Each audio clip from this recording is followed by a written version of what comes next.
안녕하세요, 엔도입니다. 항상 시청해주셔서 감사합니다. 오늘 에르메스에 대해서 이야기해볼까 하는데요. 에르메스가 왜 세계 최고인가, 그리고 세계적인 디자이너 마르지엘라와 에르메스는 어떤 관계가 있는지, 거기다가 이제 에르메스와 유니클로 U 라인과는 무슨 연관성이 있는지 등에 대해서 같이 알아보도록 하겠습니다. 그럼 시작해보겠습니다. 먼저 에르메스에 대해서인데요. 에르메스라고 하면 무엇이 가장 먼저 떠오르시나요? 구매해보신 적이 없으신 분도 있으신 분들도 누구라도 일단은 가방이 제일 유명하고 비싸면서 이제 연예인들이 혹은 여유가 있으신 일부 사람들이 가지고 다니는 그런 것으로 이제 이미지가 떠올리시는 분들이 많으실 거라고 생각하는데요. 거기다가 가장 알기 쉽게 이제 일단 다가본다면 최근에 발매된 21SS 유니클로와 브랜드 르메르의 디자이너인 크리스토퍼 르메르 와의 만남인 유니클로 U라인이 있는데요. 이게 이제 2016년부터 시작해서 지금까지 한 6년 정도 이제 함께 진행 중인 이제 유니클로의 이제 상위 라인으로 흔히 불리는데요. 왜 이렇게 오랜 기간 주목을 받으며 협업이 진행되고 있느냐 하는 것은 당연히 이제 세계적으로 위대한 디자이너인 크리스토퍼 르메르가 관여했기 때문인데요. 그럼 왜 크리스토퍼 르메르가 그렇게까지 대단하다고 주목을 받고 있는지에 대해서는 여러 가지 이유가 있겠지만, 우선 그는 이제 에르메스에서 긴 시간 이제 디자이너로 활약을 했다는 것이 가장 큰 이유 중에 하나라고 생각합니다. 즉, 에르메스 디자인을 거쳤다는 것은 이제 다른 디자이너들 사이에서도 그 격이 많이 이제 다른 최상급으로 평가되기 때문입니다.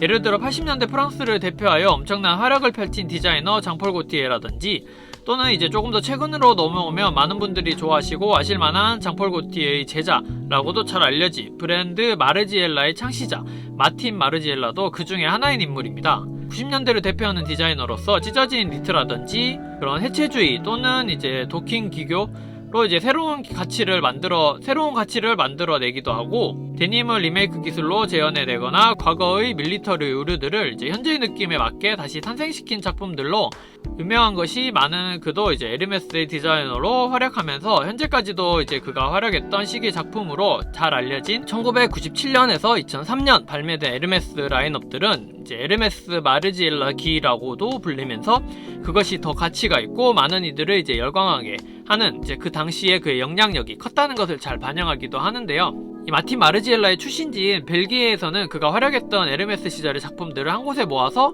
마르지엘라 더 에르메스 이얼즈라는 이름으로 전시가 이렇게 열릴 만큼 그의 영향력은 지금도 엄청나다고 생각해주시면 틀림없는 사실입니다.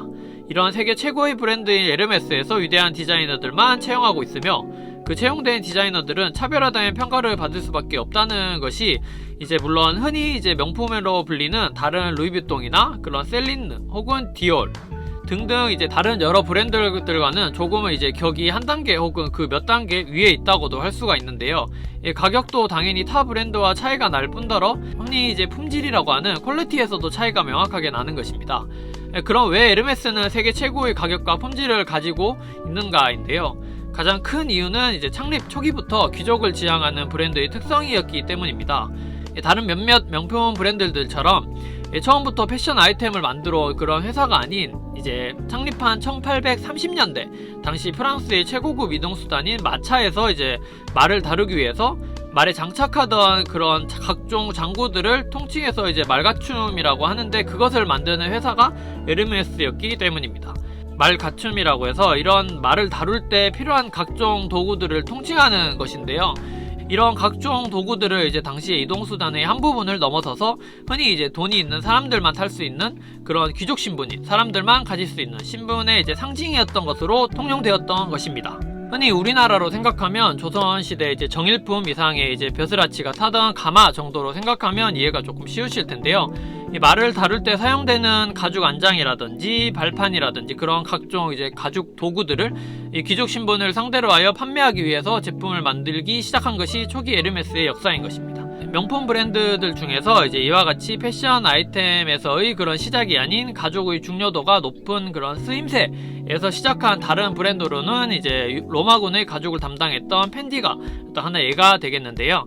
이처럼 패션 아이템으로 시작하지 않은 그렇게 많지 않은 명품 브랜드들 중 하나로서 그런 흔치 않은 브랜드의 시작이었으며, 거기다가 이제 귀족 지향의 성향을 띠고 있다 보니 특히 유럽은 이제 아시아와 다르게 이제 귀족 흔히 이제 영국으로 본다면 왕자의 신분은 이제 전 세계 어느 누구와는 다른 그런 조금 돈이 많이 있다는 그런 개념과는 전혀 다르기에 입고 뭐 쓰고 이제 먹고 하는 것들 모든 것이 어떤 최고의 장인에게 어떤 최고의 소재로 만들어졌느냐는 등 그런 전 세계 최고가 아니면 안 되었기에 그런 신분들을 상대로 한 물건이기 때문이야말로 전 세계에 이제 넘버원인 물건이어만 했던 것입니다. 흔히 쉽게 이제 요즘에 차로 예를 들자면 이제 BMW와 롤스로이스와의 차이 정도로 보시면 이해가 쉬울 건데요. 그 격이 이제 넘사벽이라는 뜻이 되겠습니다.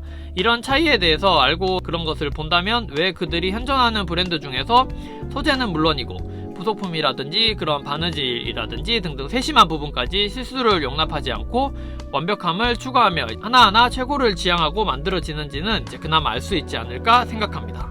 이처럼 다른 브랜드들도 그 역사를 돌이켜본다면 그 브랜드가 추구하는 것이 무엇인지 왜 지금의 그런 컨셉이 되었는지 그나마 알 수 있기에 그와 관련하여서 이제 에르메스가 왜 대단한지 그곳에 디자인했던 디자이너들이 마르지엘라든지 이제 르메르라든지 그런 이제 왜 대단한지 그토록 찬양받는지 그들이 최고의 디자이너라고 불릴 수밖에 없는지 등에 대해서 간단히 알아보는 시간을 가져보았습니다. 그 이후에 마차가 이제 자동차로 이동수단이 변경됨에 따라서 에르메스는 그 어떻게 변화하는지에 대해서는 이제 내용이 너무 길어지는 관계로 여기까지만 간단히 마무리하도록 하겠습니다.